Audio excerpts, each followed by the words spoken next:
Our StatCast standout is the top prospect for the Cincinnati Reds, Elly De La Cruz.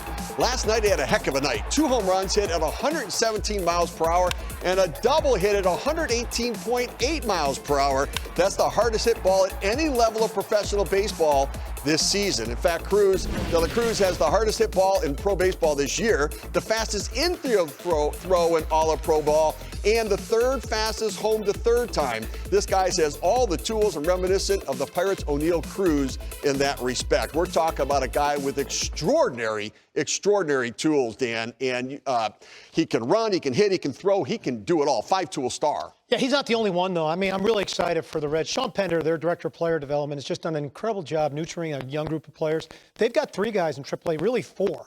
They got De La Cruz, who I think ends up more third than short. They got Matt McLean, who was their number 1 pick out of UCLA a year ago. He's having the best year of anyone down there. And they got Encarnacion Strand, who they got in the Trevor Malley deal that's playing first base for him. And they got a left-hand pitcher named Andrew Abbott out of Virginia. Steve, his AA numbers were like a video game this year. He's had 3 starts in AAA. So think about a rotation that's got him in it and Ashcraft, and then you've got Green, and then you've got Lodolo. With that young group of position players, Senzel is healthy. They have India still. They got Spencer Steer in that mix. The Reds are just teeming with young players. So Cincinnati fans should really be excited for what their future looks like. People always ask me, too, what are the Reds doing? What are the Reds doing? You know, what's going on here? This is what they're doing.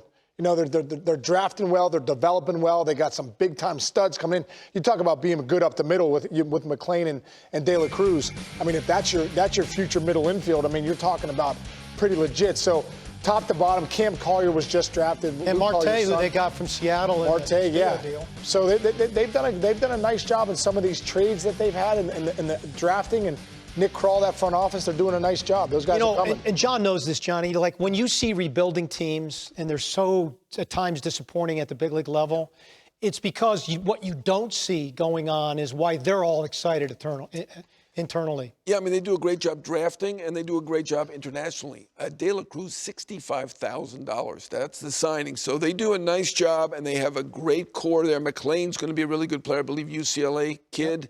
So good for the Reds. I mean, we were starting to think, what are the Reds doing? And got the 7th pick in this year's draft. Well, I think a big part of it, too, is going to be the pitching that they have coming. Hunter Green, obviously the most pitches thrown at 100 miles per hour last year, the explosive stuff that he has. Nick Lodolo as well. Green making the start today for Cincinnati, but Lodolo, the left-hander, really quality stuff. Graham Ashcraft, explosive breaking ball. You mentioned Abbott as well. I mean, the key is going to be developing the young pitching and the position players. And a lot of time in the rebuilding process, it doesn't happen in sync. But in theirs is. Theirs is, right? Just crazy. Really crazy. A lot of times you'll have the position players are ahead of the pitchers. You might have to make a trade. Like the Marlins. Their pitching came, but the position players didn't. And then back in the day, you look at the Royals, what they needed to do to get caught up a little bit with it, too. And so they've got them both coming at the same time, which is really important. And they've got the potential number 1 starter. And I want to pop up Abbott's stats real quickly because there's some similarities with him and Lodolo. I mean, these are his AA, AAA numbers. Whoa. Oh, my gosh. So he is not far from the big leagues. He's dominating. So you now have 2 power lefties to go with 2 power righties. Right. You got a closer. And you got a closer. That's a great point. And Diaz, a young closer. And you got Votto's coming off the payroll here soon. You got Hunter Green signed, for a nice thing. So you got a ton of payroll flexibility.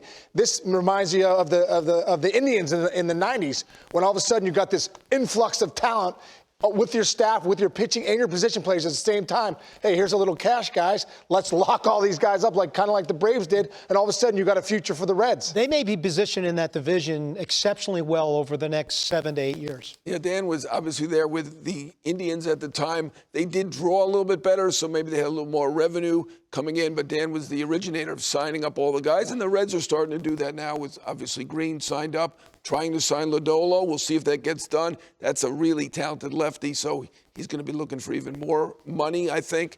But give the Reds credit. They're on the right path. We don't talk about them enough. Like we talk about a lot of other organizations and the younger prospects they have coming through. The reality of it is the Reds have as many or more than anyone in the game. And they've got some young leaders. Tyler Stevenson, I love him behind Oh, the my plate. gosh, yeah. Jonathan India is legit. He had a down year last year. Injuries held him back a little bit. But those two young leaders on that team, then they got some gritty guys with the Fraleys and others. Yeah, Jake in the Fraley's outfield, going to. right? You know, Steve, you got to figure out now, how do they harvest all the crops? Like, where do they play each guy? Like, I think the Cardinals have had a problem this year trying to figure out where to put everybody to maximize their skill set.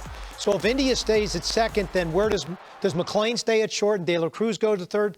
Does Steer run to the outfield because Encarnacion Strand's coming? They've got to figure out how to get these guys into the right spots. It's a great point, and I do believe that at some point you make a decision, you have to trust your own evaluations and then supplement where you need help. Like I look at the Cardinals, where they should have traded an outfielder to add to the pitching staff. Make a decision of who you believe is going to be the best guy, and then bring somebody in. They needed pitching depth, and they didn't get it when they needed it coming into the season. And I think for Cincinnati, they're in a position right now where the rebuild. You think about where Pittsburgh is. I think Cincinnati could have this thing turn around really quickly for them. Well, especially with the starting pitching. You talk about when we're really naming 4 really power arms.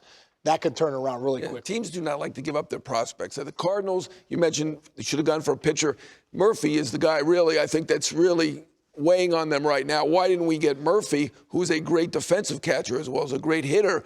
That would have been a great fit for them rather than go out to spend the close to $90 million for a guy they're now not satisfied. You know, John, I think that begs to what Steve talked about is that, we talk about evaluation all the time. The most important part of evaluation, Steve, you know this, is your own internal players. Like, you really have to know your players better than anybody else's players.